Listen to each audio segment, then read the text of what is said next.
அரபு நாட்டின் வெப்பமான பாலைவன பகுதியில் ஒரு அமைதியான பாதையில் 3 புத்திசாலி அரேபியர்கள் பயணம் செய்து கொண்டிருந்தார்கள்.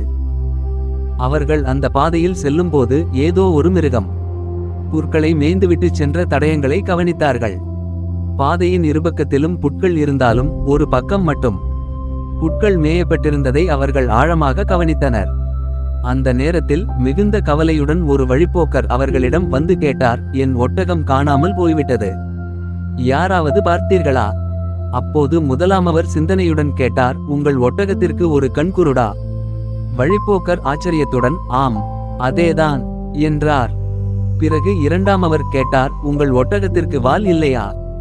மேலும் ஆச்சரியமடைந்த வழிப்போக்கர், ஆம், இது உங்களுக்கு எப்படி தெரியும் என்றார். அதன்பின் மூன்றாமவர் கேட்டார், உங்கள் ஒட்டகத்திற்கு ஒரு கால் ஊனமா? இதை கேட்டவுடன் வழிப்போக்கரின் முகம் மகிழ்ச்சியில் மலர்ந்தது. அதேதான், இதுதான் என் ஒட்டகம் என்றார். பின்னர் அவர் ஆர்வத்துடன் கேட்டார், அப்படியானால் எங்கே என் ஒட்டகம்?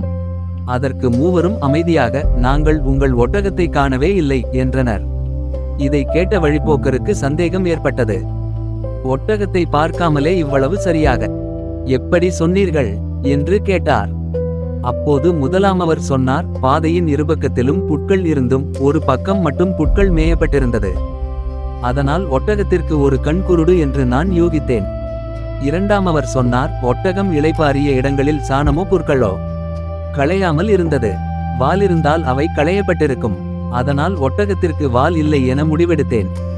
மூன்றாமவர் சொன்னார், ஒட்டகம் மேய்ந்த இடங்களில் 3 கால் தடயங்கள் மட்டுமே இருந்தது. அதனால் ஒரு கால் ஊன்மென நான் யூகித்தேன். இந்த விளக்கங்களை கேட்டவுடன் வழிப்போக்கர் மூவரின் புத்திசாலித்தனத்தை வியப்புடன் ஏற்றுக்கொண்டார். கதை சொல்லும் பாடம், புத்தி இருந்தால் தடயமே பதில்.